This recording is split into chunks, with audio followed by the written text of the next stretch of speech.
চাঁদাবাজি যেখানেই কিলিং সেখানেই র্যাবকে তারা পেয়েছে। জঙ্গিদের বিরুদ্ধে র্যাব অনেক সফল অপারেশন করেছে বিএনপি সরকারের সময়, কিন্তু সেই অত্যন্ত চৌকস বাহিনীটাকে শেখ হাসিনা ক্ষমতা এসে কি করলো, এটাকে একটা কিলিং স্কোয়াড তৈরি করলো।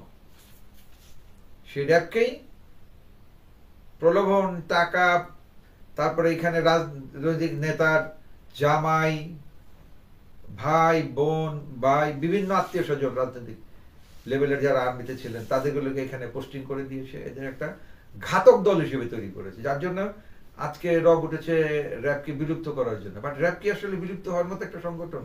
কেন, এটা জানে সবার যোগ সাজে, সবার সাথে সলা পরামর্শ করেই গেছে। সে হঠাৎ করে পালিয়ে যায় নাই, এটা কয়েকদিনের পরিকল্পনার।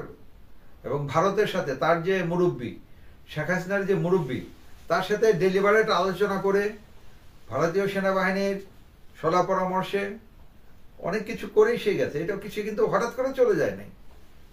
তার সুটকেস দেখেন নাই কতগুলো?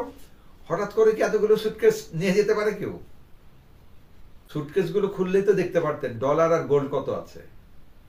বুঝেন নাই?